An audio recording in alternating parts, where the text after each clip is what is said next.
By the shot, it was wide and Keenan, clear to McConnell. Bobby Orr, behind the net to Sanderson. Bobby Orr! Harris, number 4, put her up by Frank Muhammad. Here's Sullivan post. John Sullivan! He's off the boards in the corner. Here going after his goal!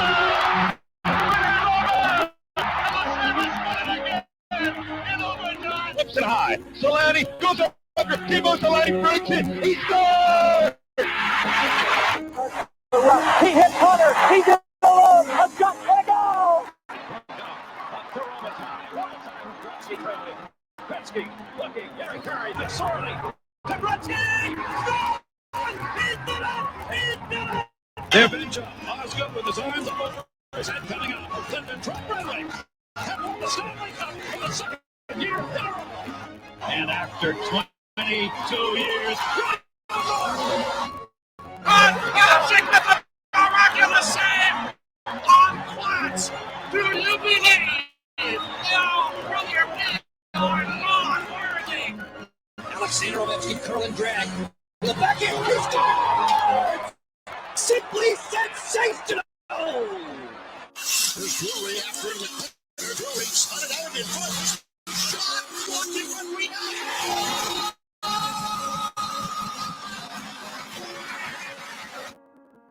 8 for 26.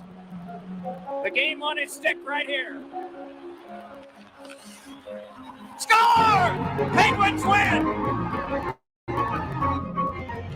Score! The edge of the crease comes out of the hash marks as it's dealt back in.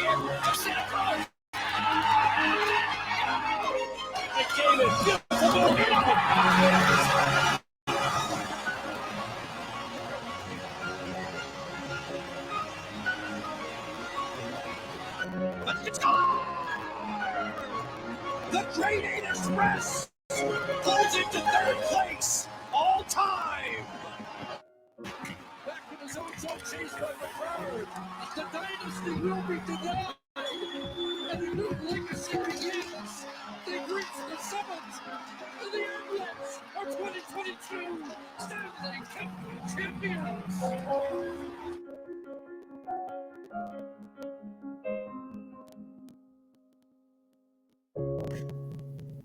Well, hello everybody. I am Grant Fluff from Cluster Sports Zone, and welcome to Season 6, Episode 7 of the Powerskateshow, where we will quickly recap the NHL news for the previous week before we get into the moment you have all been waiting for, the Nostalgia of the Week Hall of Fame inductees. But before we get into that, of course, we have to introduce a certain someone who deserves a round of applause.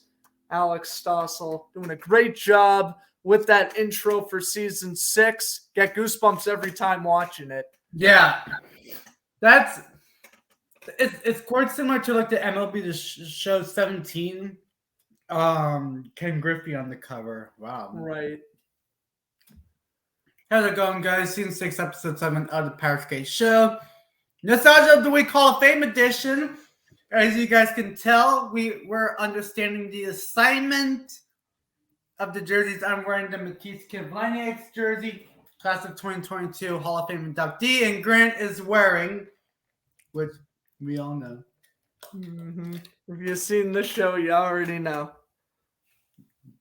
The man needs no introduction. Yes. Okay. Well, Grant, how we doing? It's almost end of the year. That's what we're actually going to do. Yeah, it's been a pretty fun year. Glad that we were able to call another Cup final game with the Avalanche defeating the Lightning in Game 6. Glad we could get another Cup finals broadcast on the channel. And overall, we did a fantastic job, covering the playoffs, free agency, everything in between. It's been a very successful year for not just the YouTube channel, but the Powerskate Show Instagram. Let's try to get to 2,000 followers by hopefully the summer of 2023. I think that's a reasonable goal. Yeah, well, we'll say at the end of the Stanley Cup final. So let's get this party started. You already know the drill. You guys have to follow the Powerskate Show official. I'm not gonna explain why we add the official. That should not even be talked about anymore. But anyways, you guys have to follow the Powerskate Show for main hockey news. We're like Puck Report, Puck Empire 2.0. Other than that, they may sit down. But you have to, most importantly, have to follow the Adam Schefter of Instagram, kinda, or the Adam Schefter, the Woj, the Elliot Jeff Fried, Passan for MLB. Yeah. or the Verlander dude. Oh yeah. The dude that Trevor Bauer trolls the living crap out of. Ken Rosenthal. Do that, please and thank you. All right, so we got some news to talk about. Forgot where we ended from. We ended up. We already talked about Edmonton and Calgary playing in the CFL stadium. That was pretty cool. Yes. Talked about Tage Thompson's 5 goals. We did not get to the. I think we did get to the Eichel. Yeah. We already got to the Eichel since it was like Christmas. So probably like around. Oh yeah, like around like Christmas week we got the Hammond. All right, I know where we got. So Brendan Gooley has announced his retirement at age 25 due to personal reasons. Every single player, I'm not gonna like baffle with anything, are literally leaving for personal reasons. Well, sometimes that happens. Sometimes, something happens and you want to know what? They got to spend time with their family, or they're dealing with a serious injury they potentially can't come back from, Sometimes that happens, and, it stinks because this guy is 25 years old. He was a second-round pick back in 2015, and it's kind of unfortunate that he only played in 65 regular season games, but you want to know what? At least, he can always say he made the NHL. He scored a couple of points in the NHL, and, all that stuff. A little pass on the back for Brendan Gooley. Yeah. Gurionov out indefinitely. Chinakov will miss the next 6 weeks due to a high ankle sprain. Man, in Columbus, their season continues to be injury-plagued, and here is a man who has emerged as a very quality second-line winger for Columbus. Now he's out for another 5 weeks at this point, and it's terrible. Yeah. Poor Columbus. I don't know why they're dealing with so much. I don't know if this is karma. Oh, you signed Johnny Gaudreau. Well, we're just going to injure your entire roster. I don't know what the deal is with that. They got some voodoo magic going on over there, but not good. Not good for Columbus. They have been struggling, and it sucks because I thought this was the year that they were going to take that leap and potentially emerge as a playoff contender out of that Metropolitan Division. Instead of Columbus, we got New Jersey. So, yeah, and for Columbus, for Chinakov, I did not know that he played last season. Like I knew that he played last season, just a little bit. But this dude last year had 62 games and 14 points.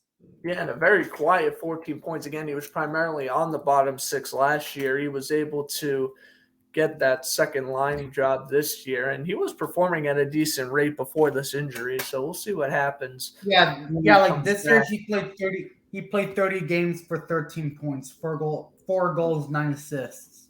Presumably ready to set a career high in point totals this season when he comes back. So that's good to see. Ovechkin is now number 2 on the all-time goal scoring list. It's crazy because when we first started this show in 2020, at that point, Ovechkin was almost 200 goals behind Gretzky, and we didn't think it was possible at first. Here we are. If he continues to score at least 40 goals this year and next year, he's got it in the bag. We know Ovechkin's going to be playing for another 3 to 4 years. I believe he has 4 years left on his contract, if I'm not mistaken. Yeah. Maybe 3 now. He's going to play out the rest of that contract before I think he leaves the NHL and goes to Europe before he retires officially whenever. But I think in terms of NHL standards, yeah, he's probably going to do what Jaromir Jagr's doing, 50 years old and still playing. But in terms of the NHL standards, I think by the time his contract expires in Washington, he's going to have over 900 career regular season goals. Will he be considered the greatest goal scorer of all time? I mean, that's a debate, I guess, for when we get closer. Yeah. I still think Gretzky's all around the greatest hockey player ever. But, meaning that I think Gretzky would still be the greatest goal scorer of all time, even if Ovechkin does get 894. But, we'll see what happens, really. It's going to be exciting to see what he can do the next couple of seasons. Yeah. John Carlson's out indefinitely due to taking a puck to the face during the Caps and Jets game. Yeah, I heard he might have been out a couple weeks at minimum there. That is rough. And we talk about block shots injuries all the time. How many times do we see deflected pucks land in someone's face? Obviously Brian Little, for example. Yep. Ryan Little, Gregory Campbell, he blocked a shot. Oh, yeah, I remember that. I mean, block shots are a part of the game, and it is a defensive aspect of the game, but it can also result in very devastating injuries. Lucky for Carlson, he's only going to miss a couple of weeks. He should be back by the first or second week of January.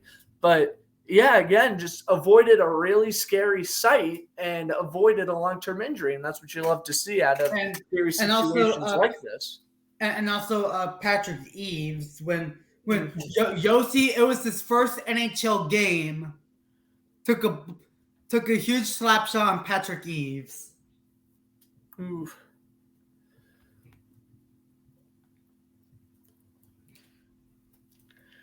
I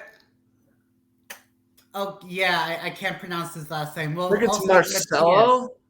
Matthias will miss 6 weeks with a lower body injury that he suffered against the Kings last Friday. That sucks, too, because he was second in the NHL in rookie points with 22. By far, the biggest attraction on the Coyotes right now, other than maybe Jacob Chicharin. And that really sucks that he gets injured. He's out for at least a month, if not longer. And hopefully it doesn't hurt his development. I don't think it will, but I think he's going to come back and still rack up at least 15 to 20 more points this season, if not more, hopefully. But, yeah, Arizona, they are in a dark spot right now, and he is a bright spot on that team. Yeah. Blues defenseman Torrey Krug is on LTIR. And another player that is out for 6 weeks, Torrey Krug. He will at least be reevaluated then. That's rough for the Blues because I don't really know what their depth of defense is looking like. This is a guy who has averaged a point in every other game this season, though, 17 points in 31 games. He is a pretty impactful player, so he'll bounce back nicely. And one more. Wallman is the first player to hit the gritty.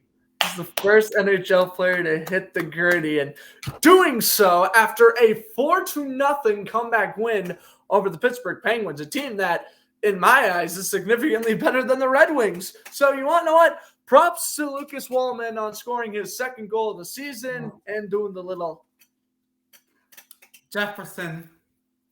Doing the little J-Jets gritty right there. Oh, boy. Soon enough time, we'll get the first MLB gritty home run celebration. And that's MLB actually did. Oh, they already had it? That's so funny. It was Aaron Judge did it. Gleyber Torres. And I'm about to say Tatis, but he was out for the whole year. That's funny. Wow. I didn't even know MLB did it already. And, That's so funny. And Bregman in the Alex Bregman. The funny thing about it is that, of course, you're literally doing the dance move on skates. He's literally like hopping around on one skate trying to like do the hand motions. very funny. Go check out the clip. Obviously, we try to not post clips due to copyright reasons, but go check out the clip. It's pretty funny. Yeah, and the AHL actually did. Henry Bowlby, the Panthers prospect, did it last year. That's funny. But it's not. It wasn't the same scenario. He was just like that. It's not like he's like conducting a stage. No celebration's better than the Swaymark hug, but Gritty's second. No, I would say like the I'll close my screen because we're gonna have like a little conversation. But I would say like this Swayman and Allmark hug is like fantastic, just because that like it's bromance. You'll love it. They're both like equally good. I mean, Allmark's better than Swayman this year. Swayman's 21-1 right now, but you know, it's like two really good goalies who constantly night in and night out damn well win all their games, and they are very good goaltenders in their own ways. So like it's good celebration. Yeah. All right, the moment you all have been waiting for is the class of 2020 Nostalgia of the Week Hall of Fame. And remember, this is fan voted. You guys voted for these players to get inducted in whichever year, whichever order. So yeah, so we're gonna do this in last name alphabetical order for like inductee. And I would say there's a lot of Bruins guys who are, you know, who rigged it. well, I guess the Hall of Fame is located in Boston, Massachusetts. Like the actual Hockey Hall of Fame is in Toronto, meaning that there's a lot of Maple Leafs guys. Yeah. That's a fair point. Mm-hmm. Yeah. So me and Grant have decided to do a Nostalgia of the Week Hall of Fame because we obviously with the news that I almost dropped my cup. That would have been a horrible start. So the Powerskateshow Nostalgia of the Week Hall of Fame is like a Powerskateshow event that we like honor the players that we've been growing up, which may have not be at the real Hockey Hall of Fame in Toronto. Quite a lot of these guys will not be actually sniffing Toronto, but they get recognition here because nostalgia is key. Childhood memories are important, people. Remember that. Yes. Like me going into their second semester of college, and I already feel old even though I'm only 18. Yeah, and I'm almost 18, so I'm actually going to turn. You're ready to graduate high school in a few months. Yep, I went through that last year. My graduation's on June 1st, so good stuff. Yeah. All right, let's get this party started. So with some notable Hall of Famers that we have, guys like Big Z, Zdeno Chara, Colby Cave, Jimmy Hayes, Lori Korpikoski, Pavel Datsyuk, Tuukka Rask, Jack Johnson, Henrik Lundqvist, Pekka Rinne, and the Sedin twins. Those players have had the recognition to be in this Hall of Fame and the term Nostalgia of the Week for Powerskateshow hosts and viewers that are inducted that may not have a fantastic career, like I said, but have some impactful seasons that they were well known during their time in the league. Devontae Smith-Pelly. I was waiting for that one. Okay. All right, cool. Our first inductee is Johnny Boychuk. Johnny Rocket, fun time watching him just rip that slap shot. He was playing either next to Chara or Dennis Seidenberg, and you know what? He was a good shutdown defenseman for a few years. From 2011 to 2013, Johnny Boychuk was nice. Yeah. Fun watching him play. Yeah, for Boychuk, he was drafted by the Colorado Avalanche in the 2002 NHL draft, 61st overall, as he was well known with his time with the Boston Bruins and played with the New York Islanders. He was part of the Bruins Stanley Cup championship team in 2011. He was traded to the New York Islanders prior to the 2014-15 season, where he announced his retirement, unfortunately, due to some injury issues. I forgot what literally happened. I think it was an upper body injury of some sorts. I don't remember what exactly it was. It was something that like he was forced to retire. Yeah. Oh, it might have been something with his eye. Yes. That's what it was. That's what it was. I was about to say, I know it was an upper body injury of some sort. Yeah. Yeah, and he played with the played in the league from 2004 to 2020.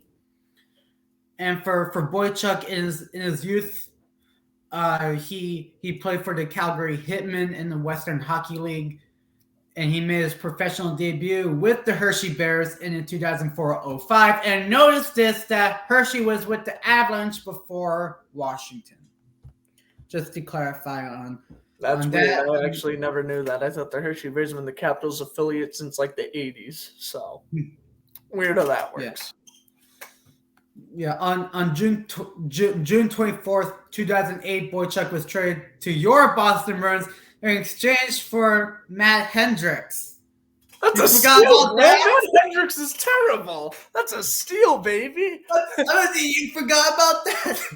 I honestly forgot we traded him a 1-for-1 swap with Matt Hendricks, bro. Matt Hendricks, he was like the definition of the fourth liner that just sat there and did nothing. Like, Bruin fans think Thomas no second, man. Oh, God. He's an enforcer. Yeah, I know. You just go out there, punch a guy, and not show up for the rest of the season. Yes. So good trade, Bruins. Yes, and on November 25th, 2020, he announced his retirement, and now, December 30th, 2022, he is the first inductee to be inducted in the Nostalgia of the Week Hall of Fame. Someone we gotta go put all this on their Wikipedia pages. I have to edit some Wikipedia pages later. Put this as one of their accomplishments. Being recognized by Grant Flood and Alex Stossel. That's a good accomplishment. Yeah. Our second inductee is Colby Cave. Born on December 26, 1994, he was born in North Battleford, Saskatchewan, and began minor ice hockey in the Saskatchewan Male U18 League. He was drafted by the Kootenay Ice, who are now with the Winnipeg Ice, and selected him in the first round of the 2009 WHL band draft, but traded his rights to the Swift Current Broncos in 2011. As an undrafted free agent in 2015, he signed an entry-level contract with your Boston Bruins. And he did. And he spent 5 seasons in the system before being claimed off waivers by the Edmonton Oilers. Cave made 67 total NHL appearances between 2015 and 2020, scoring 9 points with the Bruins and the Oilers. And unfortunately, on April 6, 2020, Colby Cave unfortunately passed away due to a brain bleed, something wrong with his brain. And Colby Cave has his number retired by the Providence Bruins and was inducted into the all-roster team with the Providence Bruins. And Colby Cave is now the second inductee of the Nostalgia of the Week Hall of Fame class of 2020. And, it's good that he was inducted in 2020 because obviously that's when he passed away. And I will say, going to quite a bit of Providence Bruins games myself around that 2016-17 time, is only his second year in the system. He was pretty good. I thought he had a lot of potential, and, it wasn't the most incredible NHLer out there, but the guy showed heart, and the guy's life was taken way too soon. And, I thought in due time he was going to establish himself as a full-time player on that Oilers team. Maybe he would have helped out with their future playoff runs the previous couple of years. That is certainly a possibility. But, Unfortunately, we will never get to know that. But I nothing but positive things to say about him based off of what I've heard. So, really unfortunate. Yeah, like Cave, like with like in 2020, like I saw like an interview from Ryan Donato when in his first year with the Kraken. He said that it would be clear that Colby Cave will go to the Seattle Kraken just because that how he's been staying, like flip-flopping the NHL and the AHL Right. to times. It would be like with a brand new team coming in, it would be safe to say that he would be a have full-time bottom six forward on the be Kraken. like That makes so much sense. Like a third line center. So you would have if he was here today, it would be Beniers, McCann, Wright, and Cave. That is very interesting. And then, of course, when the Kraken would go on to acquire guys like Jaden Schwartz and whatnot, got a better roster. Look at them now. They have a above 500 record this year. Kraken are doing very well this season. Definitely makes sense how Cave would have developed and flourished in that system. So, yeah. Our next inductee, who definitely deserves to be in that, who deserves to have a flight to Toronto in about 5 minutes.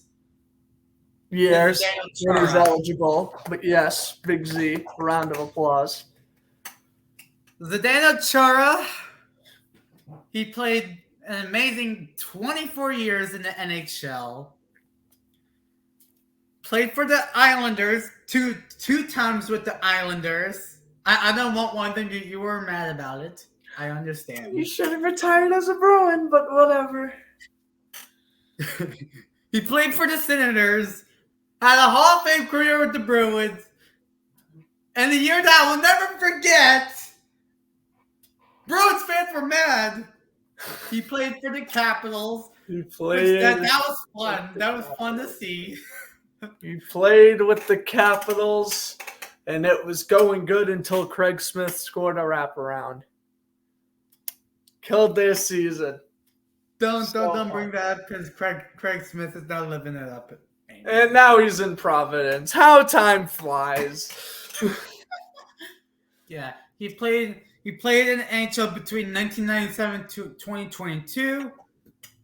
He served He served as the Bruins captain for all of his 14 seasons with the franchise from 2006 to 2020. He has a lot of accolades, such as winning the Norris Trophy as Best Defenseman in 2009, becoming the first Slovak player to do so, the second European player after Lidstrom in 2011, 13, 19, went to the Stanley Cup final, win in 2011. He was one of the 4 European-born raised captains to lead his team to the Stanley Cup championship. And he ended off with 1,652 NHL games, making the all-time leader in games played by a defenseman passing Chris Chelios. And for his career statistics, he finished off with 1,680 games, scoring 209 goals, 471 assists for 680 points, 2,085 penalty minutes. He would take a lot of penalties, but that's because he was always getting in those scraps. Yes. And he also won 3 silver medals. That's the only medals he got. He's next in line for the big Hockey Hall of Fame in Toronto, but right now, as our early president, he's now Powerskateshow's Nostalgia of the Week Hall of Fame. Here's the appetizers, Zdeno. Please enjoy it. Next inductee, also on his way to Toronto, is Pavel Datsyuk. Feel like we would have fun doing this.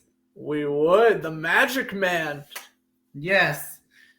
Pavel Datsyuk, also known as the Magic Man, as we mentioned. He was obviously well known with his time with the Detroit Red Wings, and Don't typically forget that not stint with the Coyotes. Don't you forget that. exchange for Joe Vitale.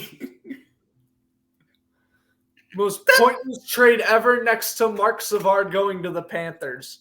And Ben Oh, I Bishop going remember to the that. Sabres. And Ben Bishop going to the Sabres. Because Really? Oh yes, yep. I forgot about then that. didn't Brent Seabrook go to the Lightning? A lot of weird Yes. trades that happened. But anyway. Yes, and Weber going to the Knights. Yeah. Anyways, he played for the Detroit Red Wings his entire time, winning 2 Stanley Cups with the team. He has a lot of accolades, such as Frank J. Selke Trophy. He has a lot. Lady Bing, Stanley Cup, and just Can Nice's shootout moves be Yes. an accomplishment? yes. Bro, that deke where he duked out, who was it? Thomas Vokoun? I Did a think little so. toe drag, and bro, Vokoun was in outer space when Datsuk let go of the puck. That Yeah. was insane. In international, he had won 2 gold medals, 1 silver medal, and 3 bronze medals, with a international total of 92 games for 92 games and 80 points. In the NHL, he had 953 career games, scoring 314 goals, 604 assists for 918 points. And he announced his retirement from the league, NHL. There's a difference between pro hockey and the NHL. He went off to Europe and showed off his magic with 260 games for 204 points. He was part of the NHL 100 all-time players list. And now, another one, Nostalgia of the Week Hall of Fame for Pavel Datsyuk. Yay. But we got more, Grant. We're on a roll now. Well, we are. Yeah. Next one is Dale Hawerchuk. A man who's already in the Hall of Fame, so he ain't got to wait. Yeah. So Hawerchuk in the Hockey Hall of Fame in 2001 as he was inducted. So 21 years later, Nostalgia of the Week Hall of Fame. As pretty much voted by like 80s hockey fans. We have some 80s hockey fans, which that's good. He was drafted first overall by the original Winnipeg Jets. Arizona Coyotes. Cough. Yeah. Well, we'll say the Coyotes. In the 1981 NHL entry draft, he played for 16 seasons as a member of the Jets, the Sabres, the Blues, and the Flyers. He won the NHL's Calder Memorial Trophy as the league's Rookie of the Year in 1982. He was elected into the Hockey Hall of Fame in his second year of eligibility in 2001. And after that, he served as the head coach of the Barrie Colts in the Ontario Hockey League from 2010 to 2019 for 9 years. And in his playing days in the NHL, he played with 1,188 games, scoring 518 goals, 891 assists for 1,409 career points. And in international, he did not win any medals, but he got 47 games with 34 points. And right now, he's also inducted into the Hockey Hall of Fame. And I forgot to mention, unfortunately, on August 18, 2020, he passed away due to stomach cancer. And now back, he's inducted to the Nostalgia of the Week Hall of Fame. Well, Hall of Fame career, Hall of Fame person, and you know what? That's always great to see a player go from a player to a coach. I really like those stories. So yeah, that's good to do it. It's like Dale Hunter and Adam Oates at the time. Our next inductee, first current hockey player who's in the league, is Jack Johnson. Current. He's hanging by a thread right now. So Jack Johnson, born on January 13th, 1987, which he has like 14 days until his birthday. He's now playing for the Chicago Blackhawks in the NHL, as he previously played for me, well known his time for me with the LA Kings and the Columbus Blue Jackets. Played for the Pittsburgh Penguins, New York Rangers, and the Colorado Avalanche, when he was known as a capable two-way defenseman, combining physical prowess and offensive capabilities in his style of play. Sorry. Johnson was part of the Colorado Avalanche Stanley Cup team, and following with that, before the NHL, he was with the USA Hockey National Team Development Program, as he was selected 3rd overall by the Carolina Hurricanes in the 2005 NHL Draft. And after his U.S. National Team Development Program years, he was off to University of Michigan for a year, as his rights was traded to the LA Kings. And in February 2012, he was traded to the Columbus Blue Jackets after 5 seasons in Los Angeles. In 2018, signed with the Pittsburgh Penguins in free agency after 2 disappointing campaigns. And he's been playing a ton of Olympic action in 2010 and in 2014 with USA. And 2014, I would say it's unforgettable for all Americans. Well, TJ Oshie had that shootout. Of course, not about TJ Oshie, but that shootout's still the craziest shootout I've ever seen in hockey history, and it'll be a tough one to be topped. That's for certain. Mm-hmm. And as of right now, and he has yet to play a game with the Blackhawks, as of what I'm seeing. Johnson? No, Johnson's played 34 games. I'm on Wikipedia, so they're updated. Yeah, no, I'm on reference. He's got 4 assists this year. Like I said, he's a current player, but he is hanging by a thread. Yes. So as of right now, yeah. So as of right now, he has 1,058 career games, scoring 72 goals, 244 assists for 316 points. He has a Stanley Cup champion, and now by a thread, like you said, he's on the Nostalgia of the Week Hall of Fame. He's probably retiring after this year. I think that's a fair assessment. Being 35 and being on a rebuilding team, he's probably retiring after this year. Yeah. Yeah, like Jack Johnson. I would say yeah, the second I saw him in the ballot, I'm like, great, fans are going to vote for this guy. Not who I would vote for, but hey, you know what? Fans' choice. Yeah, we do this. We let the fans vote. That's all. Mm. 2 more inductees. Our next inductee is King Henrik Lundqvist. Yay. The King. And man, was he fun player to watch. Love Lundqvist. Yes. So for Henrik Lundqvist, former professional ice hockey goaltender, obviously, played 15 entire seasons with the New York Rangers. That's all I'm going to say. Yes, he signed with the Capitals, but he did not play a game. That we don't count. Henrik Lundqvist, but before playing with the New York Rangers, he played with the Frölunda HC in the Swedish Elite League. Yeah, he played it with his brother Joel Lundqvist. Yes, played for 5 seasons in the league, but before heading into the Big Apple, playing in the NHL with 887 starts with 459 wins, 310 losses, and 96 overtime and shootouts. He was nominated for the Calder Memorial Trophy and Vezina, which he did not win. won the 2012 Vezina Trophy. Man to one Stanley Cup final appearance in 2014. Yeah, Yeah, his fault why they lost. He played his heart out. Blame Rangers depth scoring for that one.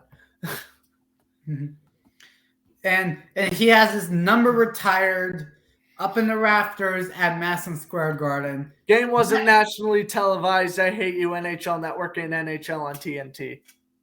Yes, Had to throw that in for obviously throwback sake. But because we love ranting about national TV for Jersey retired.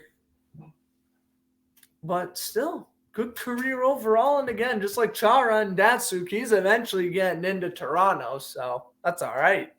Mm-hmm. He had himself a good career. He never won that cup, but he's one of those goalies that Dan Marino, for example, he didn't need a Super Bowl to determine how good he was of a quarterback. Hendrik Lundqvist, he doesn't need a ring to determine how good of a goalie he was. This is on top of 64 shutouts, a .918 career save percentage, and almost 900 games. That is ridiculously good. Mm-hmm. Man was built different in his prime, and he definitely deserved that Vezina in 2012. One of the best goalie seasons I've ever seen, where he boasted a 39-18-5 record with 8 shutouts, and get this, he had a .930 save percentage, the highest of his career. Mm-hmm. Not too shabby. Mm-hmm. I would say one more, and I have to grab my computer charger. That's fine. So our last inductee for class of 2020 is probably one of the amazing defensemen who has won an MVP award by a defenseman, which I don't see any one defenseman today. I think he was the last one as of right now. Is Chris Pronger. We all know that he was with the Hartford Whalers for like 5 minutes. But he played for the Whalers, but he was traded to the St. Louis Blues and played with other teams such as Edmonton and Anaheim and obviously Philadelphia for 2010s guys. Mid 2000s, like growing up, but like we know like in the 2010s, that's where we knew where he came from. I mean, hey, though, mid-2000s, win that cup with Anaheim in 07. I mean, that was the final accomplishment on his resume. I mean, he made the All-Star games. He won the Norris Trophy and the Hart, but never didn't win a cup until the Ducks in 07. So, yeah, and he was captained by the Blues, Ducks, and Flyers, as he was appeared in the Stanley Cup Finals with 3 different teams in 2006, the Edmonton Oilers, 2007, Anaheim Ducks, in 2010, the Philadelphia Flyers, and one of them he won the Cup, like we said, the Ducks in 2007. He won the Hart Memorial Trophy as the NHL's most valuable player in the 1999-2000 season, becoming the first defenseman to win since Bobby Orr in the 1971-72 season. He was part of 2 Olympic gold medals in 2002 and 2010 silver medal, Ryan Miller. And in 2017, he was named one of the 100 greatest players in NHL history as he was inducted into the Hockey Hall of Fame in 2015. And his playing career ended so early due to post-concussion syndrome related to 3 separate hits suffered during his career. And the cause of it was he also suffered vision impairment due to being hit in the eye by another player's stick. And yeah, it's unfortunate. I mean, this guy already had the Hall of Fame career, and he was forced to retire in 2012. So really made it unfortunate that, you know, he could have probably played until about 2014, 2015 with the talent he still had. But of course, he's enjoying retirement. He's doing on and off work as an NHL analyst. He also had his number 44 retired by the St. Louis Blues. yes. So all in all, it was a very successful career. Another player that we have to unfortunately mention, he played on the Arizona Coyotes. Well, 2015. Never forget. His dead contract rotting away on the team. Yes. All right. I will be back, and Grant, if you want to talk a little bit about 2021 before I'm here, might as well. So I'll be on commercial break. If I had the music ready, I would have done the music from, oh my God, what's that movie? Monty Python, The Holy Grail. I would have done the intermission music.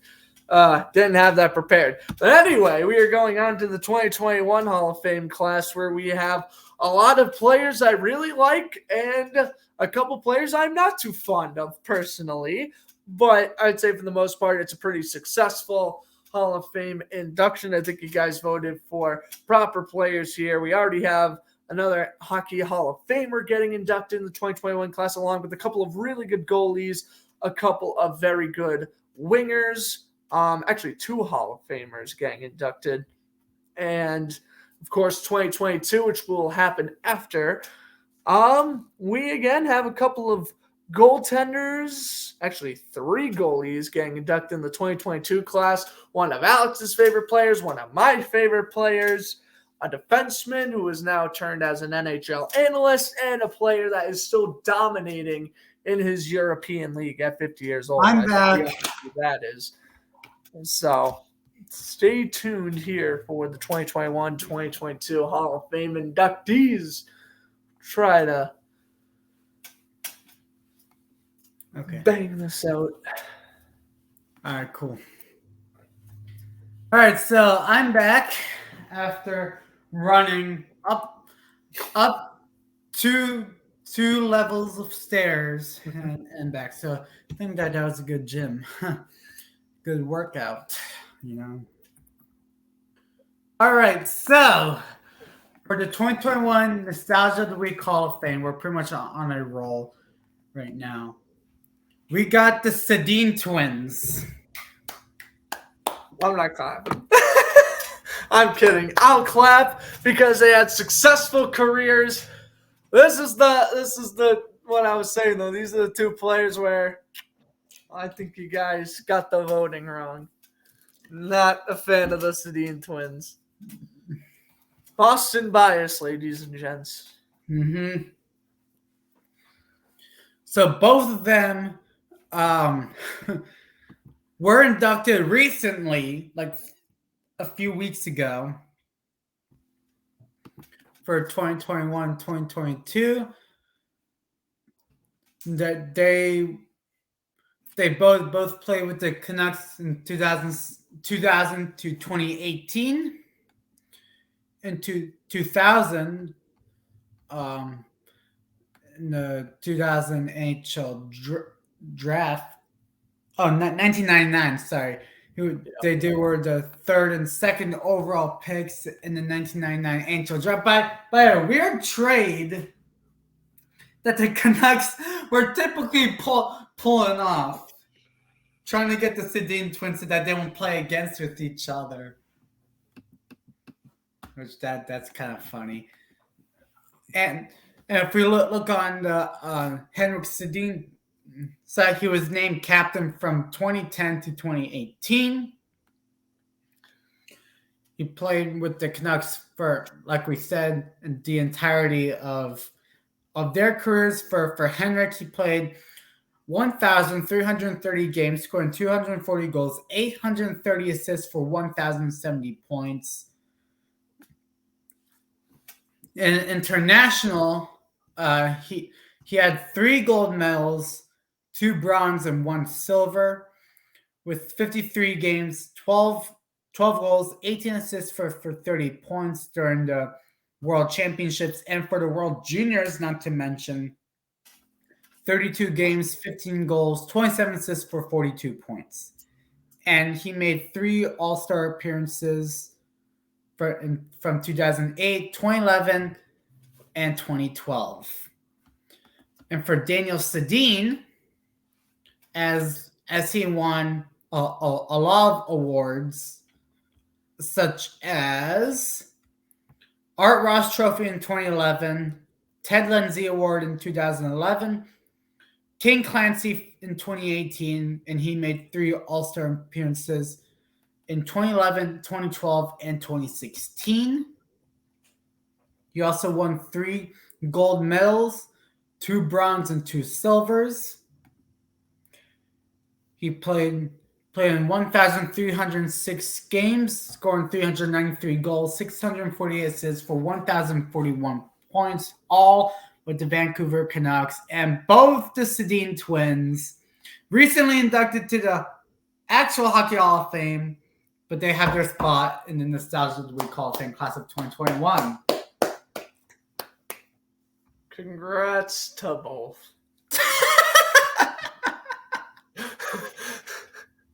So funny. All right, but a fun fact. Which one was born first? I'll let you guess first. I literally What? this. Both! Both! Well, Could no, they're Henrik or twins? Daniel. Which one was born first? They were 6 minutes apart from each other, but which one was born 6 first? minutes? This ain't fair. This ain't a therapy podcast, dude. All right, It's a I'm gonna genuine say question. Henrik. Well, you're correct. Good job. Oh, well, it makes sense because he's the captain of the team. He's first. Oh, wow. Oh, 6 minutes has dramatized Daniel forever. Alrighty. Oh, I forgot to put 2021. Our next inductee, Boston native, Jimmy Hayes. And former Bruin. So Jimmy as well. Hayes. Very good player. Mhm. Jimmy Hayes was selected by the Toronto Maple Leafs in the second round, 60th overall in the 2008 NHL entry draft. He was well known with his time, for me particularly, the Blackhawks and the Florida Panthers area, and play with your and hometown Boston Bruins and finish off with the New Jersey Devils. He has a brother with Kevin Hayes, who's now with the Philadelphia Flyers organization. In his amateur times, he was with the U.S. National Team Development Program, and he was played a lot of tournaments such as the Four Nations tournament hosted in Russia, and he was selected and participated at the Hlinka Gretzky Memorial Tournament hosted in Czech Republic, and he was drafted in the USHL entry draft by the Ohio Blue Jackets. It's USHL, first off. Played in the U.S. National Team Development Program 2006-07, as he was a member of the silver medal winning team in 2007 at the World Junior Championships, and came back in the USHL, and shortly after that, he was committed at Boston College, NCAA's Hockey East, after he was selected by the Toronto Maple Leafs in the second round. In his 3-year, 117-game tenure with the Boston College Eagles, he tallied 81 points with 42 goals and 39 assists. And as a sophomore, he played in all 42 games with 35 points. And on professional, he signed.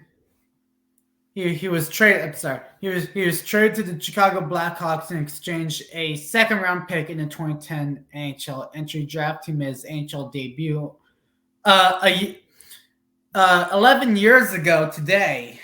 Really? That's interesting. Mm-hmm.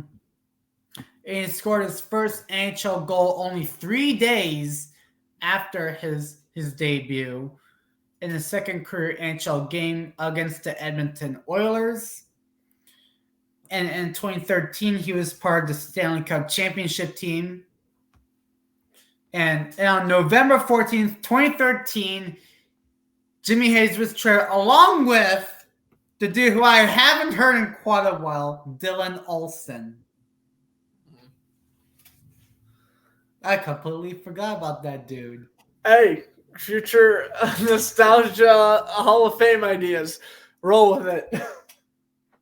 Dylan Olsen. Well. I'll actually get to him after the whole show. To the Florida Panthers in exchange of Chris Versteeg. That's another one. Oh my god. Yes. Okay. And months after the trade, he signed a 1-year deal with the Florida Panthers. He played his first full season with the Panthers. After that, notching his career high with 19 goals, 35 points in 72 games. And in the offseason in 2015, he was traded to the Boston Bruins in exchange for Riley Smith and an injured Mark Savard. Yeah. It's so weird how he brought up the Savard trade, and that was the trade that sent him to the Panthers. That's so weird. And he was known by the Boston Bruins by his first career hat trick against the Ottawa Senators, against goaltender Craig Anderson, and like he signed with New Jersey and the Pittsburgh Penguins organizations, and he has his own podcast. It's the Missing Curfew podcast, I believe. It's something like that. But unfortunately, on August 23rd, 2021, he unfortunately passed away. From the Instagram post I saw, it was the day after his kid's birthday party. Ooh, scary situation there. Well, I do know it was very, obviously unexpected. I mean, he's passed away when he was 31, but yeah, did they ever come up with what caused his death? I forget what it was. I just remember. Yeah, they stopped by in the morning and he was already deceased. So I don't know what they did. I forgot what happened. For those who are tuning in, let us know down in the comments. Mm-hmm. Yeah, I just remember it was unexpected. The police went there in the morning and he was already deceased. So it was okay. They eventually came out with it a few months later, but I don't remember off the top of my head. He did pass away a little over a year ago at this point. So but I try to not read up on depressing stuff like this as often as I can. So, but he is definitely in the Nostalgia of the Week Hall of Fame. Yes, he is. And Kevin will join him whenever he retires. I was like, who?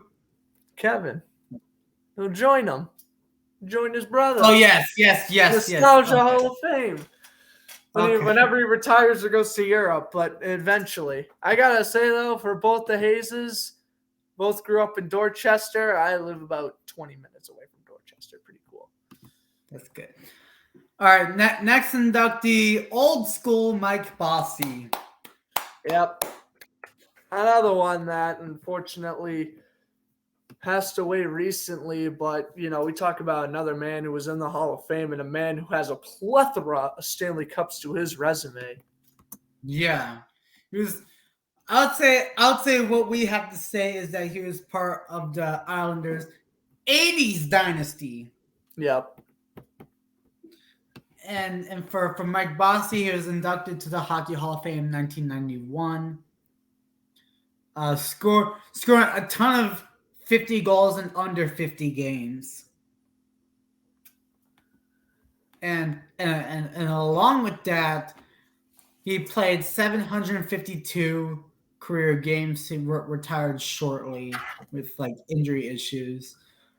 573 goals and 1,126 career points in 752 career games. And for his awards, he won the Calder Memorial Trophy in 1978, a 7-time All-Star, 3-time Liebing Memorial Trophy winner, Conn Smythe Trophy in 1982, 4-time Stanley Cup champion, and won the Canada Cup in 1984. So with that, he has his number retired in the Islanders Hall of Fame, Hockey Hall of Fame, and finally Nostalgia of the Week Hall of Fame. A round of applause for the great Mike Bossy. Man, his one-timer. That was a thing of beauty. All right, I feel like Grant is going to have some fun. Oh, no. Again, I guess I can throw this in with the Sedin twins. You guys, you voted wrong. I have to ask, who used to be in the relationship with Don Sweeney? Don Sweeney's psycho playoff choker. Tuukka Rask. The man who, when he was in Providence, once threw a milk carton on the ice because he lost a shootout. I remember that. 2009. I remember it too. All of us will remember. We see for for Tuukka Rask, we saw the slamming stick to the net, to the boards, just everything. In the iconic Jack Edwards line, and Rask just wants to dig a hole. That's what she said. Yes, he does, Jack. Anyways, Rask was drafted 21st overall in the 2005 NHL entry draft by the Toronto Maple Leafs. Gee, it'd be a shame if they traded this future All-Star goalie for Andrew Raycroft. Oh, did I just foreshadow? Yes. And he, before being traded in 2006, where he played his entire 15-season NHL career, as he was regarded by many as the best goaltenders in Bruins history. Not even better than this man right here. This guy was better. Just saying. He was better. And honestly, the way Ullmark's been playing recently, all Ullmark needs is a cup, and he might even be better than Rask. Mm-hmm. We shall see on that front, but carry on. Okay.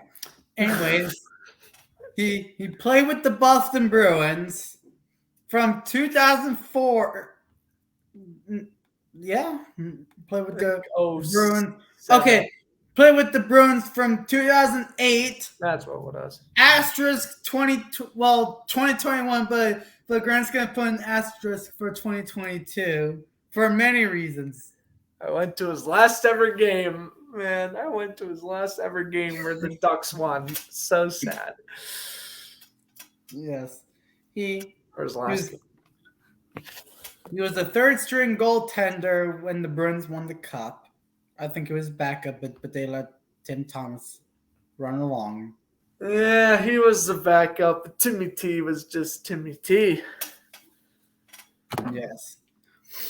And with the Bruins, he played 564 career starts for 308 wins, 165 losses, 66 in overtime shootouts with a 2.28 goals against average and a 921 save percentage. And for the playoffs, 104 starts, he was 54-46, 2.22 goals against and 925 save percentage. He only won 2 bronzes, Stanley Cup champion in 2001, Vezina Trophy in 2014, a 2-time All-Star, William M. Jennings Trophy winner, and that's pretty much. And that's it. I mean, yes, he had a great career. Don Sweeney. He had a great career. I don't think he's a Hall of Famer, but Rask did have a great career. It's just, I'm one of those Bruins fans going to come across that either love Tuukka or they hate Tuukka. I'm just one that, like, yes, he was a great regular season goalie, but every year in the playoffs, he would allow these softest goals. And I'm sitting here like, oh my God, bro, even in series that the Bruins won, 2018 against Toronto, for example, Rask was playing horrible that series. But you want to know what? At the end of the day, I will say this. His 2014 regular season was insane. His 2019 playoff run up until Game 7 against St. Louis was also insane. He had his flashes. He had his moments of greatness. He had his moments that were just make you so frustrated. But at the end of the day, he was a great goalie. He is not the best in Bruins history, but one of the best, and definitely, well, by far the best since Tim Thomas retired. So I'll give Rask where credit's due. He's done a marvelous job, supporting his family down in Finland since he's retired. And honestly, I would love to see Rask come back and be a front office person one day. I think he would be a great personnel fit for the Bruins front office. Probably be an assistant GM with Don Sweeney. No, let him and Don Sweeney do whatever they want to do. Again, man, I don't see why you bring in an aging goaltender over a young Jeremy Swayman. That will never make sense to me. And I proved to be right after he retired, after losing 5-3 in a game where he spent over $80 to attend. Anyway, neither here or there. It was a great career for Rask. And yeah, it kind of sucks that the cup he won, he was Thomas's backup, because that's kind of the one thing that separates him between him and Thomas was that one cup win, man. He wins in 2013 or 2019. I give Rask all the praise in the world, but man, you know what? I don't know what to say, but he was a good goalie. I appreciated him. It was really fun watching him play. Just aggravating to watch in the playoffs, but you know what? That's the case for so many goalies. Mm-hmm. I can't have that be a knock on him, basically. So hope Rask is enjoying retirement, and though I don't think he'll make it to Toronto, maybe one day he will get inducted. We shall see. But for now, it will be like a debate. We'll have the debate at a different time. Yeah. Well, for now, he's on Power Skate Hall of Fame. Yes. Our next inductee, which a man needs absolutely no introduction. He was part of the Oilers Stanley Cup dynasties. Won a Stanley Cup with the Rangers in 1994. Was well known as one of, if not the greatest captains in the entire NHL. You guaranteed the win against New Jersey. Hockey Hall of Famer in 2007. Well, NHL analyst with ESPN or TNT. It's one of them. One of the two. He helped out with the 9/11 attacks when he wore the fire truck helmet. The first home game after 9/11. Mm-hmm. We pretty much know who he is. 2 number retired at the Madison Square Garden and Rexall Place and Rogers Place. Well, we'll say 3 arenas. Mark Messier. When's Vancouver retiring his number? Never? Oh, yeah, we don't talk about that. Because he only played like 5 minutes. Yeah. But what I can say as an introduction, he played with the amazing Indianapolis Racers in the West WHA. That he did. And he won a World Cup in 1996. When is the World Cup of Hockey coming back? We don't know. But anyways, he won the World Championships in 1989, and he has an award named after him, the Mark Messier NHL Leadership Award. And as he made 4, 8, 12, 16 All-Star appearances, a 6-time Stanley Cup champion, 5 with Edmonton, 1 with New York, 1984 Conn Smythe Trophy winner, a 2-time Hart Memorial Trophy winner, and also a 2-time Ted Lindsay Award, but it was the Lester B. Pearson at the time. And he also has his award named after him, the Mark Messier Leadership Award, like we said. Was part of the 100 all-time greatest players in 2017, Hockey Hall of Famer 2007, and he'll have his name with the Nostalgia of the Week Hall of Fame in 2022. Well, 2021. Yeah, I mean, you pretty much nailed all the heads in the cup on the head there. I'm not even gonna add in anything else. What you said was perfect. You listed the necessary accomplishments. One of the greatest leaders in hockey history, in my opinion. Shout out to Mark Messier, man. Absolutely. The Moose deserves a spot in this Nostalgia of the Week Hall of Fame. Though I never saw him play live, I've seen a plethora of his highlights, and I didn't need to see him live to recognize how great of a player he was. Mm-hmm. Our next inductee, Predators goalie, Pekka Rinne. Hey, I like this one. I really do. Last goalie to this date to score a goalie goal in the NHL. Yes, that's one of them. He was drafted by the Predators in the 2004 NHL entry draft, becoming their starting goaltender during the 2008-09 season with Anders Lindback. Man, what a way he came from coming from Anders Lindback to developing UC Saros. What a timeline. Yes. Well, we'll get Lindback back in the Hall of Fame, kinda, but he'll be up for eligibility again, folks. I know a couple of you voted for him in the voting process. Don't worry, he'll be back for 23 if he's on the news. But anyways, he was a steal at 8th round, 258th overall.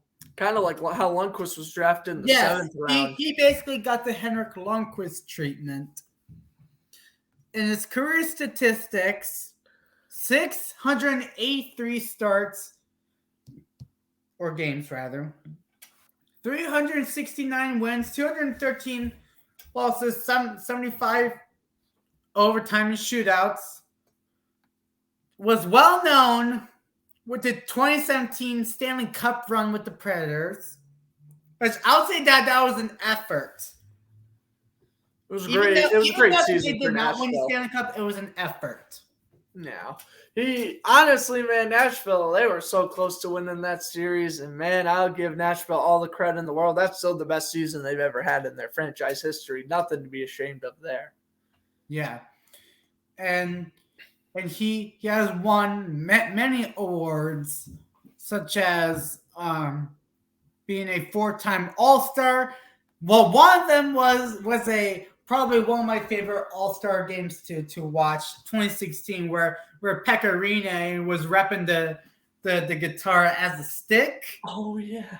And Corey Schneider with that fantastic guitar knee pads. Duchesne with the that's right, because the 2016 All-Star game was in Nashville. I completely forgot about that. And John Scott. John Scott. I could have worn that jersey too. I'll never forget the day where I was like, when John Scott scored a goal in that All-Star game, I'm like, I'm getting his All-Star jersey. I still have it. It's somewhere in my closet. But at least you have that certain person that. Well, this guy is getting inducted today. John Scott's got to do something in the news. You make a post about him, he's up for eligibility. That's how it works around here. Yes. And he also made the 2009 Futures game at the 2009 NHL All-Star game. Hey, Anshel, can we bring back the Futures game? You haven't done it since 2009. MLB's doing it. How about NHL? You want to know how the MLB All-Star game has the celebrity softball game? Yeah, they've done it in 2017. I would love the NHL to do a celebrity shootout. Yes. Just after the skills competition, just get some random actor or actress, just get them in goalie gear and just have a bunch of just have some fun. Just have a bunch of celebrities who know how to ice skate. Just have them ice skate. Just let them take shots. Yes, and a minor award, NHL Fan Choice Award, the goal of the year. Oh, of course. Whenever the goalie goal happens, it's always a fun day when a goalie goal happens. Yes, and he also won the 2021 King Clancy Memorial Trophy, and a few weeks after that, he announced his retirement, had his number retired at the Bridgestone Arena next door to Toronto Hall of Fame. But with that, he's inducted to the Nostalgia of the Week Hall of Fame. And honestly, I think he has done enough for the Predators franchise to even give him a spot in Toronto. I would vote for him. No offense, I vote for Rene over Rask any day when it comes to Hall of Fame debates. But again, different stories for different days. But I do think Rene should be in Toronto. Yes. And last one. Now we're going to head to the big one, which Grant is probably too excited for 2022. Oh, this is your player to talk about. Yes. In 2021, last one, Devontae Smith-Pelly. Okay. Devontae Smith-Pelly, he's still playing hockey in the Montreal Canadiens organization. As he was selected by the Anaheim Ducks in the second round, 42nd overall in the 2010 NHL entry draft. Smith-Pelly was part of the 2018 Stanley Cup championship team with the Washington Capitals. With a game-tying goal, he dove with a Brooks Orpik shot, rebounded, Smith-Pelly dove, and Lars Eller with the game-winning goal. But anyways, he was well-known with his time with the Anaheim Ducks and Montreal Canadiens, as he also played for New Jersey and Washington and a little bit with Calgary, LA, and Montreal. Well, when he was with LA and Montreal, he was most likely in the AHL at the time. And in his career stats as of now in the NHL, he played 395 career games, scoring 44 goals, 57 assists for 101 points. His best season offensively was a split between 2014-15 with the Anaheim Ducks and the Montreal Canadiens, with 20 points, 6 goals, 14 assists for 74 games. And in the playoffs, along with 2018, 51 games played, 13 goals, 3 assists for 16 points. And for the Stanley Cup run, he played 24 postseason games, 7 goals, 1 assist for 8 points. He had the silver medal in 2012 in the World Junior Championships, won a Stanley Cup, and in his name, now he's inducted to the Nostalgia of the Week Hall of Fame. Ladies and gentlemen, breaking news. This is so funny. Guess who just retired? May I take a guess? Yeah. Korpikoski? No! Craig Smith? No! You guessed it. He is just, according to Puck Report, he just retired 12 minutes ago. I'll post it if you want me to. Well, yeah, I'm sending you the format right now. Hold on. Puck Report. What? Who retired? What? It's Devontae Smith-Pelly, by the way, for those who don't know. Wow! That is so freaking funny. So we just inducted him, and now he basically just saw what happened. Now he announced his retirement. That is bizarre. That is completely not planned. This life is scripted. That's all I'm going to say to this. We live in a simulation. Life is scripted. We have just concluded our Devontae Smith-Pelly Nostalgia of the Week Hall of Fame induction. And he has now retired from pro hockey.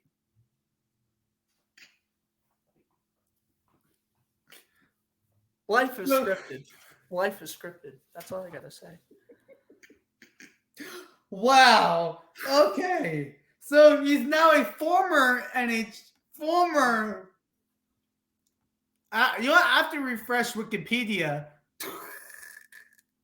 You have to screw that, because there's gonna be a Wikipedia page that he would say inducted in Nostalgia of the Week Hall of Fame, few minutes, after he retired. Oh my God. How in the world does that even happen? That's just like, oh, we talk about like Pekka Rinne and like Pekka Rinne is announced like a Hall of Famer for next year or whatever. Like, this is like, oh, we bring up Tuukka Rask and like I talk about, oh, Tuukka Rask might get hired by the front office. And again, alert saying Tuukka Rask has just been hired as the assistant like director to this. And I'd be like, what? Bro, Devontae Smith-Pelly must be somehow, some way, he must have been knowing about this moment, and he figured he would pay homage to his fans by retiring the same day he got inducted on our program. I have nothing. Life is scripted. Yeah. Well, I actually got a good picture for. I got the picture with him holding the cup. No, I got the diving goal since I just talked about it when you said that he announced his retirement. Mm-hmm. So, anyways, DSP announced his retirement, but he's in the Hall of Fame, I guess.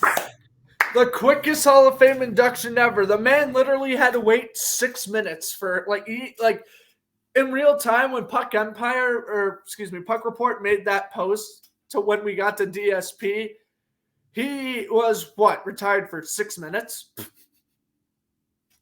Hey, here you go. Here's your accomplishment. Because, usually during Power Skate, I try to check if, I check Puck Report and Empire, like, in the middle of every episode, like, checking, like, ooh, in case there's breaking news, we got to announce it. And I'm thinking to myself, I'm like, here Alex is talking about Devontae Smith-Pelly, and he just retired 10 minutes ago. Like, what? Wild. Yes. Okay. I think can go down as one of the greatest Power Skate moments ever. I guess so. I mean, you're inducting the guy because of how we remember him. When you said he was part of the Montreal organization, I honestly forgot he was. I thought he was either playing overseas or already was retired. Whew. Crazy. All right, 2022. I don't want to talk about him no more. He's going to retire in 2 minutes now. I don't want to talk about Laurie now. Then I'm going to check my phone after the episode. It's going to be like, Laurie Korpikoski, professional, he retires from professional hockey at, 34? It's like, no, I don't want that. It would be funny if that happened. Oh, my God, life is scripted. That's all I got to say. All right. As I'm saying, first 2022 inductee, I still can't believe that it happened about DSP, but well deserved for him, is Braden Holtby.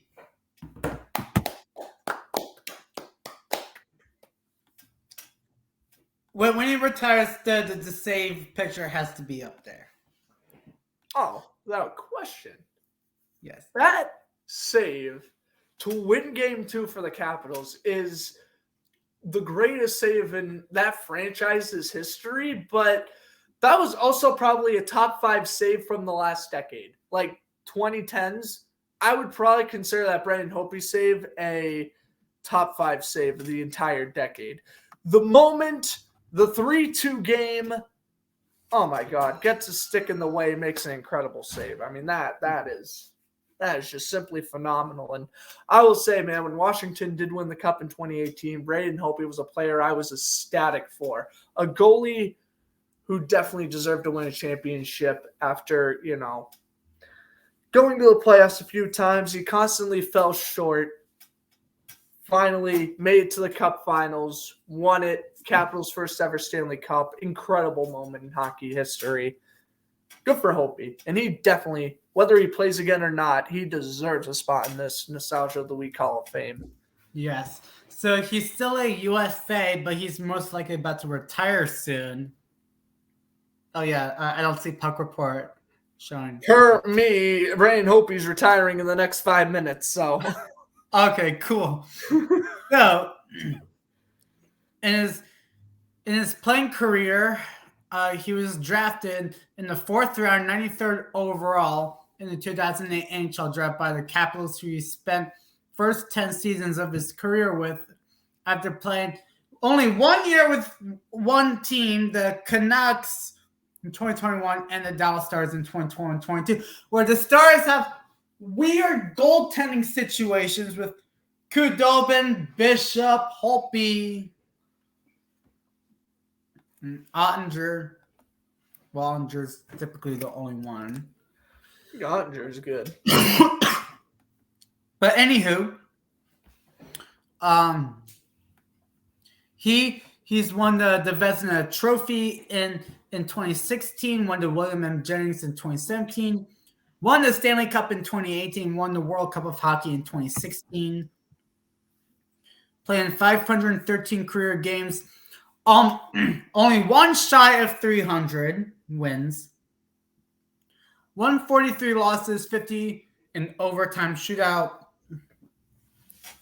He also had 35 career shutouts with the 2.59 goals against, 915 save percentage. And for the postseason, along with the Stanley Cup, 97 games, 50 wins, 46 losses, 7 shutouts, and a 2.13 goals against a 926 save percentage. He's now in the Hall of Fame. Yeah, Holtby again. He deserved it. Mm-hmm. Not as good as Oli the goalie, I would say, but still probably I would rank him second best Capitals goalie ever, and pretty confidently doing so. Our next inductee is Peter Holland. You wanted this guy to be in for a while too. Well, because when from the trade deadline, when I said Pierre Holland has announced his return, true nostalgia. I feel like that gave the attention for viewers to be in this Hall of Fame. There you go. Okay, Peter Holland. All I know is he's played on the Maple Leafs and the Ducks. I got nothing else. Yeah. He was selected by the Anaheim Ducks in the first round, 15th overall in the 2009 NHL entry draft. As he made his NHL debut in the 2011-2012 NHL season. He was well known in his time with the Toronto Maple Leafs. Also played with the Anaheim Ducks, Maple Leafs, like I said, the Coyotes, the Rangers, and he went off to Europe in the KHL and the Swedish Elite League. And for the NHL, he played 266 career games, scoring 36 goals, 49 assists for 85 points, as he have never played a playoff game in his NHL career. Well, when you play with a couple of terrible teams during these terrible years of theirs, it makes sense. But what we can say is that he was part of the 2011-2012 Calder Cup team with the Norfolk Admirals. Oh, former Ducks affiliate. There you go. Yes. And he's won the gold medal with Canada in the World Juniors. And he announced his retirement recently. But for that, he's in our Nostalgia of the Week Hall of Fame. And, these are the type of players that you'd expect to get inducted. Again, Peter Holland was from our childhood. Obviously, he wasn't an amazing player by any means. He had 85 career points, for crying out loud. He was a first overall pick. Guy, honestly, I would label him as a bust. But again, when it comes down to your guys' voting and your guys just remember random players from your childhood, Peter Holland is one of those type of players. So when we have these types of Hall of Fame inductees, we want to have guys like Peter Holland in the Hall of Fame because it just that's the whole fun of it. Yeah. Recognize the players that we don't recognize. Like who may not walk into Toronto, but it's going to walk into Boston for sure. Oh, it's going to walk into Boston. Totally. Mm-hmm. Our next inductee, a man who needs no introduction. Oh, doesn't he? But hold on. Don't get too excited, Grant. He's 50 years old. He's basically Tom Brady of hockey. Played in the NHL in the year of 1990. He won 2 Stanley Cups in 1991-92, and that was it. Played with the Penguins. The Capitals, he only played like 2 seconds of it. Played with the Rangers, went on a good old hiatus in Europe. Went back, played with the Flyers, the Stars, the Bruins, the Devils, the Panthers, and played only 2 second with the Flames. Retired in the NHL, went to Europe, and he's still playing in Europe. And he had 2 assists the other night, I was reading. He had 2 assists. So, But dude, he's still cranking out points, dude. He's 50, and he's still cranking out points. Yeah. But we're not done. 4-time gold medal in a combined of the Olympic Games, World Championships, and the European Champions Cup. So he won 1 Olympic gold, 1 bronze in the Olympics, bronze in the World Cup of 2004, 2-time World Championship gold medal, and a bronze. And he only won gold in 2005 at the European Championship Cup. And his playing career for the stats, I still can't find it. They have a lot of Wikipedia stuff going on. But we'll say that he deserves to be in the Hall of Fame. Oh, without a question. First ballot for Yager. 1,733 games. Okay, I found it. 766 goals, 1,155 assists for 1,921 points. Oh. Yeah, of course, a very impressive career for Jaromir Yager. And, had an awful stint with the Bruins, but that's all right. Of course, mainly we remember him as a Pittsburgh Penguin. He won the 1991 Art Ross Trophy. He won 5 Rosses, actually. Yeah. He won the Hart Trophy in 1999, and he won the 2015-16 Bill Masterton again. Yes. Almost 2,000 points in almost 1,800 career games. Yager went off and again, still playing in Europe at age 50. And sorry, I apologize. Just friends coming over. But anyways, we'll get this show up and going. Our next inductee is Matisse Kivlenieks.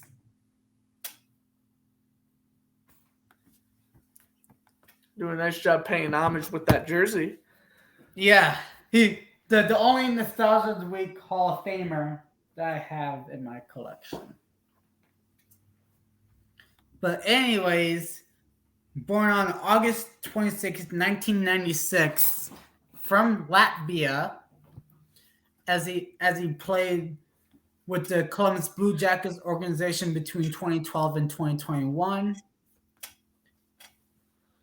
And for the Blue Jackets, before he was with the Blue Jackets, he came from the Sioux City Musketeers in the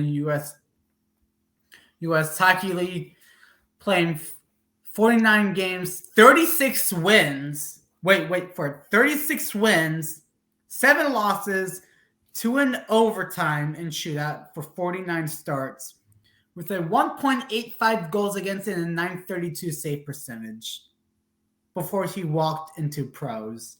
Very impressive numbers. Mm-hmm. He played with the Blue Jackets in the NHL and the Cleveland Monsters. In his NHL total, he had 8 starts with 2 wins, 2 losses, 2 in overtime, with a 3.09 goals against and an 899 save percentage. He would have been prepared to be a full-time NHLer if either Merzlikins or Korpisalo. Best case would be Korpisalo.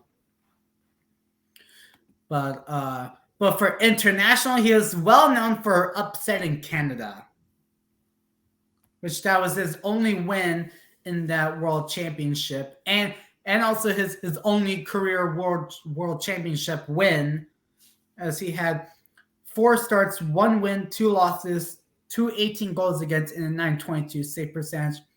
He had his number honored at Nationwide Arena, As you should. and with that, he's inducted into the Nostalgia of the Week Hall of Fame. Well deserved. Yeah, well deserved. And again, great minor league statistics there. Really sucked he never got the chance to perform in the NHL, really, other than, brief stints. Won his first career game against the Rangers, that I do know. Yes, but, that was his first win. Yeah, and that's pretty much all I knew about him before he passed away. But, yeah, he's still an incredible, player. And, yeah, really unfortunate that he passed away so young because of a tragic accident. But yeah, firework accident. Yeah, that was tough. That was a tough pill to swallow. Mm-hmm. Our next inductee is Lori Korpikoski. Oh, is it? Oh, that's wonderful.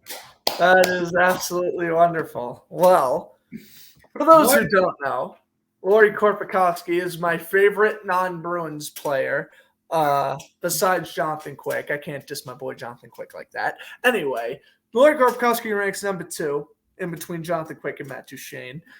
In 609 career games, he had 201 points. He was a 19th overall pick by the Rangers in 2004, and he had some stints with the Rangers. I mean, they traded him pretty quickly after he first made the NHL. He joined the Coyotes, had a 40-point season in 2010-2011, and a 37-point season in 2011-2012. I really liked him in 2013-14. That was when I was paying more attention to other teams in the league, and he had 25 points. He scored a couple of really nice goals that year, and it really caught my eye. So I just kind of stuck with them, like, ooh, this seems like a cool player to root for, right?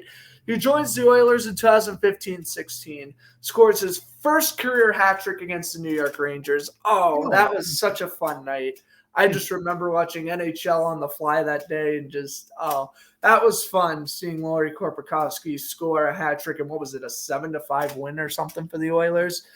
Unfortunately, shortly after that, he wouldn't last much longer in the NHL. After scoring 20 points with the Stars, he would get traded to the Blue Jackets, did next to nothing there, and decided to play European hockey for the remainder of his career. The Finland native is currently 36 years old, and, well, he has not retired from professional hockey. Last I checked, I think he had 14 points last season in Europe. So, yeah, he is still chugging along, and, I don't think he'll be playing for as long as Jaromir Jagr, it's safe to say, but he has been a pretty solid player in the NHL, and he is now continuing to play really well in the Liga. This season, he has 7 points in his last 10 games, and again, it kind of sucks that he's 36 because with the numbers he has been putting up the past couple of years, if he was younger, I think NHL teams would give him a shot. Obviously, at 36, you're not going to want to give him another chance. But he had his moment in the sun with the Coyotes and the Oilers, I guess. Decent NHL career, and, one of my all-time favorite players. It started off because his nickname was the Corpedo, and then once I got to, watch more of his highlights, the more I begin to like the guy. And you know what? He may not have an all-star game under his belt. He may not have much of any accomplishments under his belt other than a hat trick or two. But that's how we rolled here. Well, we'll add the Wikipedia that he was inducted into the Nostalgia of the Week Hall of Fame. Yes, we will. Round of applause to a man who is, hey, he's still playing good in Europe, so good for him. Yeah. Okay. Our next inductee, we got 3 more. Bobby Lou Roberto Luongo. Ooh. The greatest moment of his career was when that Canucks Stars game was going into however many overtimes that game went into. and Luongo thought that he missed playing time because he needed to use the bathroom. Oh, yes. And another funny incident in 2014, him and Corey Schneider, what were they arguing over? They were on a forklift. I remember. So it Oh, was yeah, like, wasn't it a forklift? Oh, my God. Luongo has had some really funny moments off the ice, but... Okay, so it was like in the All-Star Skills competition. It was the breakaway challenge. I think like Kessler brought out his son to do the breakaway challenge, and Luongo and then Schneider, they were just talking. I'm gonna find the clip, but they were like talking like distracting each other. Okay, is that what it was? Yes. Okay, I found the video. I found it like someone like filming it on TV, not That's just. funny. All right, here it is. We yeah, should we put we'll have a good reaction. Yeah, we'll play it. Oh, look at this. They're on the Panthers and Devils at this point. So it was in Nashville. Okay, so it was Brentford and 2016. Pavelski's guys, not Kessler's.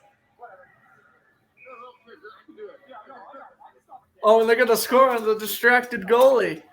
Yeah. What a genius idea. And Schneider and Luongo Shoot it, Brett in. Burns' kid. Yay. My God. That is funny. And we know the my contract sucks quote. Yeah. And Luongo had some moments, and Tim Thomas was pumping his tires. Yes. Luongo, he had some moments, man. He really had some moments. He was named captain. Named captain. Named captain in 2010, yep. Which the NHL was pissed about it. But he typically deserved. Well, I guess so. Well, he won the Jennings Trophy that year, and he also has 77 shutouts, which I think is top 3 all time, if I'm not mistaken. So, yeah, he played with the Islanders. More that fisherman. They traded Luongo so they could sign Ricky DiPietro to that contract. Just keep that in mind. The Islanders could have had Roberto Luongo for the next 20 years, and they traded him for Ricky DiPietro, and then signed DiPietro to a 13-year contract. One of the biggest contract busts of all time. Of all of sports. Jesus, that was bad. And Luongo had the pleasure to wear that fisherman jersey, and with a certain mascot who finally made an appearance. Uh-huh. As far as I know, yeah. If you guys have not looked at season 1, So yeah, has number retired with the Florida Panthers. Hockey Hall of Famer, but he's a Nostalgia of the Week Hall of Famer. You know, as much as I loved rooting against him in 2011, you know what? I could appreciate Luongo as a really good goalie and a really likable guy. So, yeah. I'm trying to find the Islanders mascot. Oh my gosh. All right. He ain't the only mascot that got airtime. Well, I wouldn't say like a creep, but have we talked about Gritty yet on the show? Why does Gritty not make more recent appearances? Okay. So I found the picture. The dude in the way back right next to Sparky. Yeah, that's funny. I'm gonna that's who kind of looks like Johnny Canuck, but as like an actual mascot. Mm-hmm. Funny enough that we're talking about the Canucks and the Islanders. That's interesting. Our next inductee, he's a current hockey player from the Florida Panthers, but we would say 2006 Stanley Cup champion, well known with his time with the Carolina Hurricanes. He had 3 brothers who were in the league, but 2 of them are still around. Jordan and Mark. Jared Stahl only played like 1 millisecond. Mr. Eric Stahl.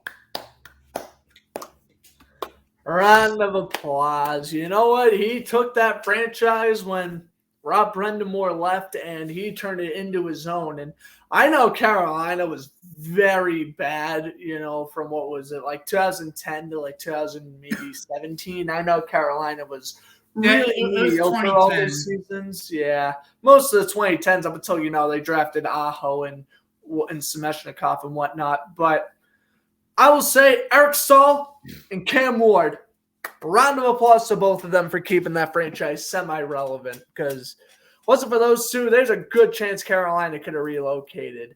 Back to Hartford. I would rather that. I would drive down to Hartford. I'm not even kidding. I literally would drive down to Hartford to watch a Bruins-Whalers game. But I would say, how long is the drive? That ain't gonna happen. Do we cue Brass Bonanza for Eric Stahl?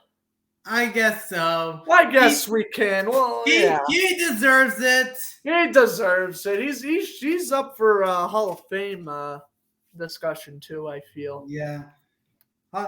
So for Eric Stahl, he gets inducted to the Hockey Hall of Fame and gets the Brass Bonanza if it can load.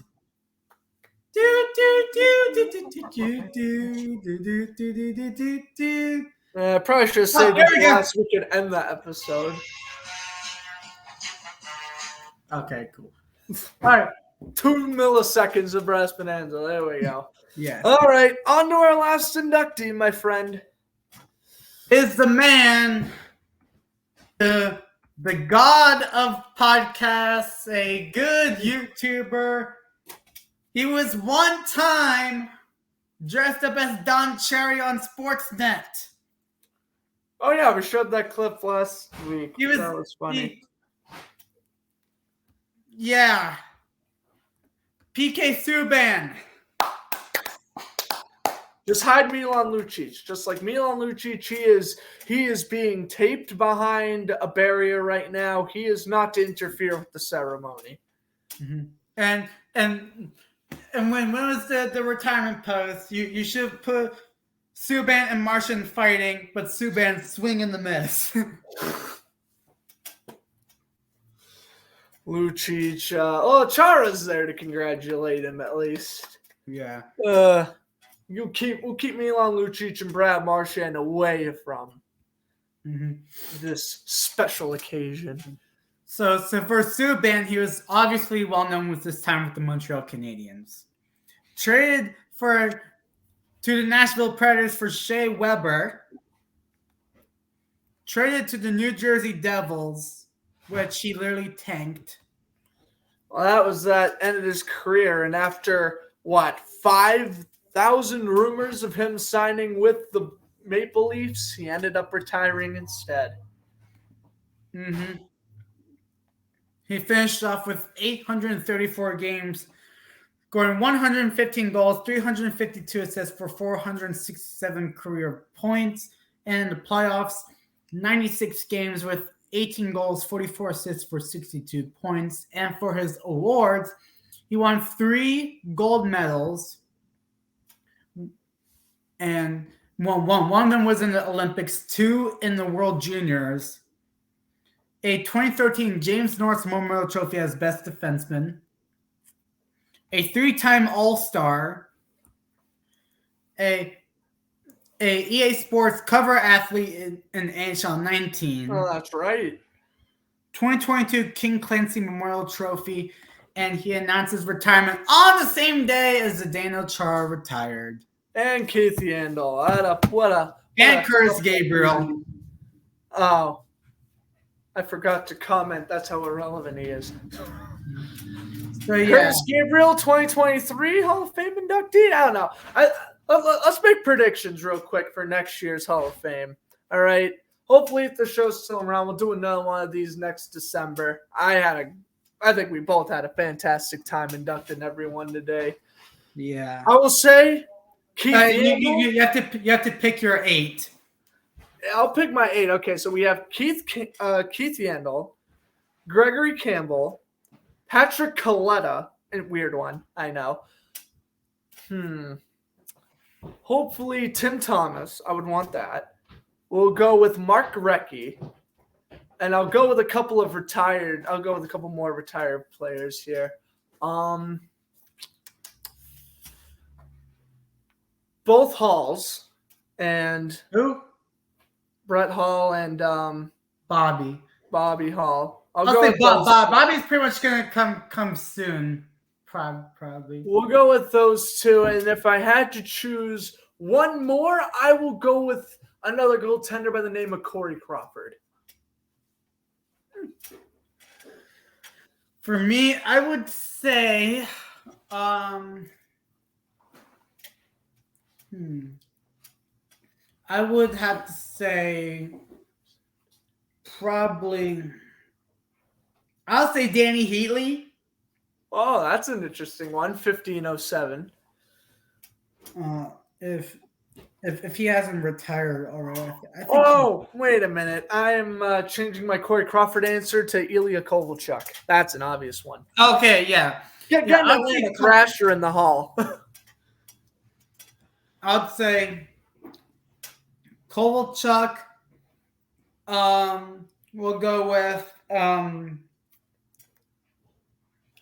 here's a good one. Matthias Tedenby from the Devils. I kind of have to throw that one off. Yeah. We'll go with I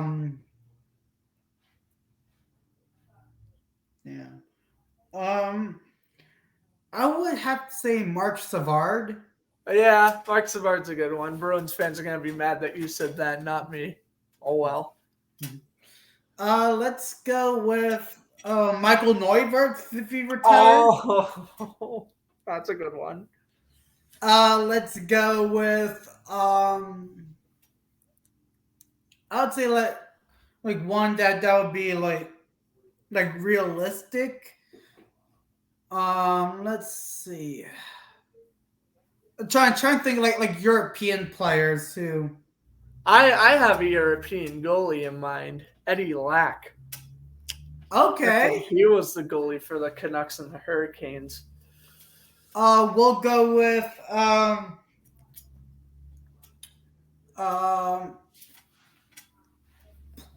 let's see. I'm literally pitch black right now.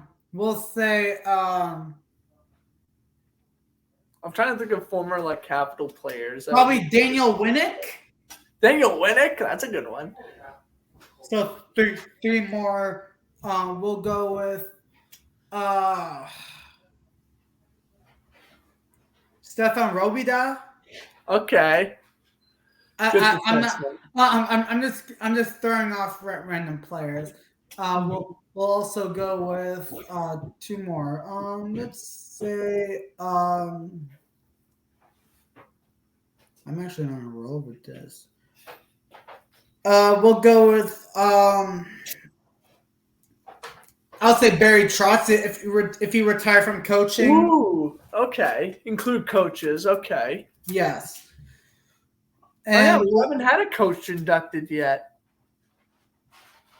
Everybody didn't pick Tortorella. Oh, or Tortorella. Well, Tortorella's the Flyers coach, though. We can't induct him until whenever he gets canned. Yeah, that's at the end of this year. That's what Philly's been rounding off some wins lately. And finally, we'll go with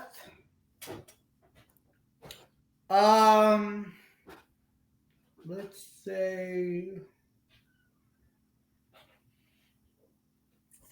I'm gonna pick one. I'm gonna pick one more. Let's go with a Red Wing, a former Red Wing, by the name of Jakob Kindle, or maybe Danny DeKaiser if he announces retirement, because that could be.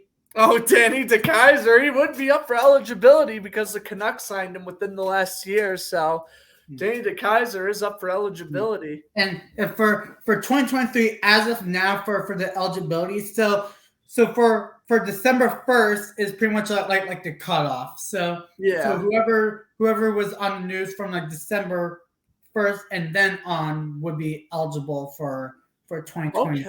Okay. So what we got, and then we'll wrap this thing up. We have Milan Milan Yurchin, Andrew Hammond. Oh, Hamburglar. Brett Gully too. And now, well, DSP already got inducted, but Yeah, he would Steve have been Jensen. another one. Steve Jensen's up there. Ryan Ellis. I would say Ryan Ellis, because Ryan Ellis, especially if he retires. And Voracek.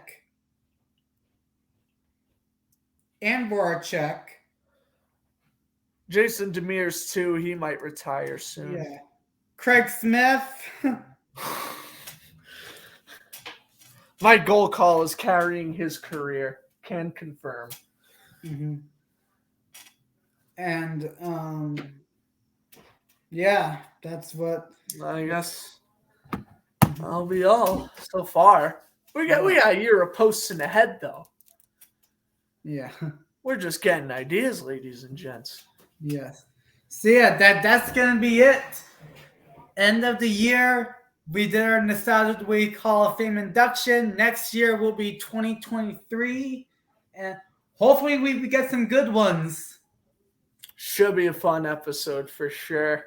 We hope you enjoyed our 2-hour New Year's Eve edition of the Powerskateshow.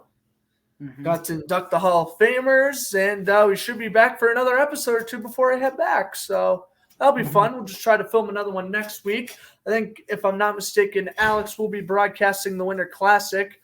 I'm not sure if that'll be on his channel or this channel, but neither less or both. Make sure you go check out him when he calls the game on Monday. I am unfortunately busy Monday afternoon, so I might be able to tune in for like the third period or something. We shall see on that. But any other advertising you got to do, obviously follow the Instagrams. Everything is down right there in the ticker tape. Mm-hmm. And follow our social medias, Instagram. All that's in the description. YouTube. You guys know the drill. So yeah, I'll go live for the Winter Classic.